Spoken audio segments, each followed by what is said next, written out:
نعت اتنی اہم عبادت، لیکن جس طرح شیطان اس بات کو پسند نہیں کرتا کہ کوئی مسلمان اللہ سے محبت کرے تو صحیح طریقے سے کرے، یعنی ایک طریقے کا محبت، اللہ سے محبت کے اظہار کا ایک طریقہ نماز ہے، تو وہ کہے گا دل سے کہ میں اللہ سے محبت کرتا ہوں، زبان سے کہے گا میں اللہ سے محبت کرتا ہوں، لیکن نماز پڑھنے سے شیطان روک دے گا۔ ایسے ہی ہم یہ بات کہتے ہیں کہ ہمیں پیارے نبی صلی اللہ علیہ وسلم سے محبت ہے اور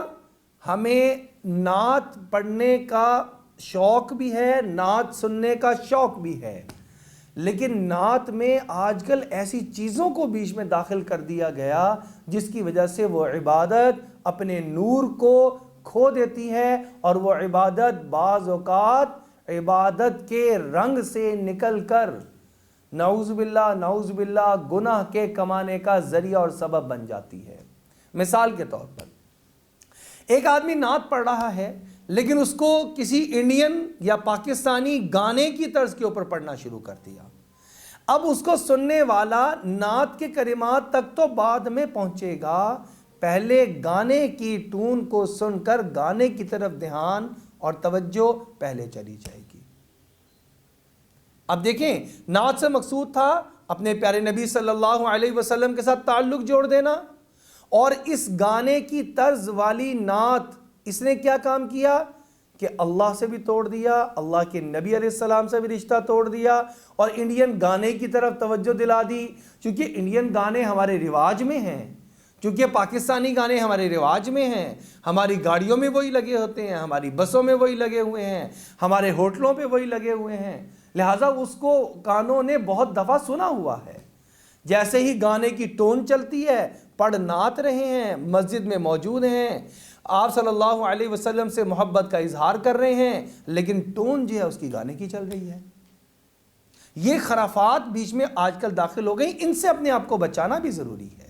اسی طریقے سے بعض اوقات نعت پڑھ رہے ہیں لیکن اس کے کلمات مناسب نہیں ہیں، آپ صلی اللہ علیہ وسلم کی شان مبارک کو یا تو گھٹا دیا گیا ہے یا پھر اللہ رب العزت کی ذات مبارکہ کے برابر لا کر کھڑا کر دیا، اور بعض تو ایسی شرکیہ نعتیں سننے کو ملتی ہیں کہ جس سے یہ گمان ہونے لگ جاتا ہے کہ شاید یہ نعت پڑھنے والا آپ صلی اللہ علیہ وسلم کی شان مبارک اور آپ صلی اللہ علیہ وسلم کا درجہ اعلیٰ اس کو اتنا بلند کر رہا ہے کہ اللہ رب العزت سے بھی اوپر بڑھا رہا ہے۔ تو یہ تو آپ صلی اللہ علیہ وسلم کی شان نہیں ہوئی، بلکہ یہ تو اللہ کے اور اللہ کے نبی علیہ السلام کے احکامات کی خلاف ورزی ہو گئی، یہ تو گستاخی ہو گئی، یہ نعت نہ ہوئی، یہ گستاخی ہو گئی۔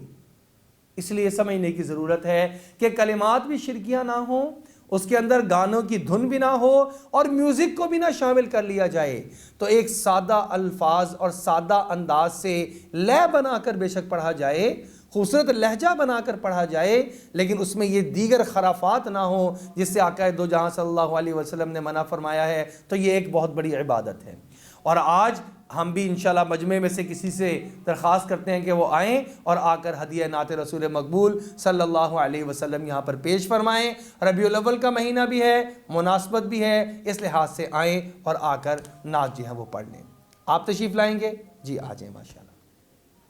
السلام علیکم ورحمۃ اللہ وبرکاتہ۔ درود شریف پڑھنے سے بجائے اللہم صلی علی محمد وعلی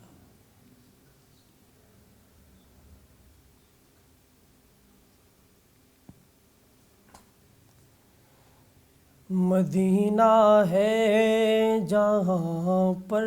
سید ابرار رہتے ہیں، مدینہ ہے جہاں پر سید ابرار رہتے ہیں، دلی مضطر ٹھہر جایا،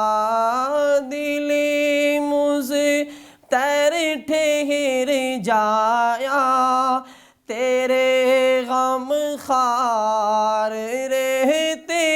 ہیں، مدینہ ہے جہاں پر سید ابرار رہتے ہیں، مدینہ پہنچنے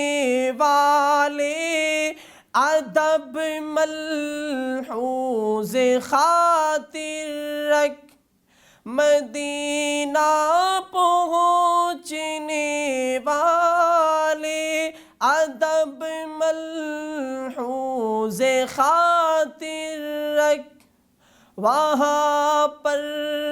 سب جہانوں کے، وہاں پر سب جہانوں کے بڑے سردار رہتے ہیں، مدینہ ہے جہاں پر سید ابرار رہتے ہیں، مدینہ ہے جہاں پر سید ابرار رہتے ہیں، وہاں کا روضہ انور بڑی ہی شان والا ہے، وہاں کا روضہ انور بڑی ہی شان والا ہے، جہاں پر آقا مدنی، جہاں پر آقا مدنی کے دونوں یار رہتے ہیں، مدینہ ہے جہاں پر سید ابرار رہتے ہیں، مدینہ ہے جہاں پر سید ابرار رہتے ہیں، وہ کالا ناگ ڈنگ مارے ہٹائے نہ جو ایڑی کو، وہ کالا ناگ ڈنگ مارے ہٹائے نہ جو ایڑی کو، نبی کے ساتھ روزے میں، نبی کے ساتھ روزے میں وہ پہرے دار رہتے ہیں، مدینہ ہے جہاں پر سید ابرار رہتے ہیں، مدینہ ہے جہاں پر سید ابرار رہتے ہیں، دل مضطر ٹھہر جایا، دل مضطر ٹھہر جایا، تیرے غم خوار رہتے ہیں، مدینہ ہے جہاں پر سید ابرار رہتے ہیں۔ السلام علیکم۔ جی ماشاءاللہ، بہت خوبصورت نعت پیش کر رہے تھے۔ اب آپ دیکھیں کہ آپ صلی اللہ علیہ وسلم کی شان بھی بیان ہوئی ہے اس نعت میں، آپ صلی اللہ علیہ وسلم کے شہر مدینہ منورہ کی بھی شان اس کے اندر بیان ہوئی ہے، لہٰذا ہمیں اپنی زندگی میں ایک وقت نکالنا چاہیے آپ صلی اللہ علیہ وسلم پر درود پاک پڑھنے کے لیے، آپ صلی اللہ علیہ وسلم کی نعت شریف کو پڑھنے کے لیے۔ یہ محبت کا اظہار ہے، اور اگر پڑھنی نہ آتی ہو تو پھر آپ صلی اللہ علیہ وسلم کی نعت کو سننے کا باقاعدہ طور پر اہتمام کرنا چاہیے، اس سے دلوں کے اندر محبت رسول صلی اللہ علیہ وسلم پیدا ہو جائے گی اور پھر اطاعت کرنا آسان ہو جائے گا۔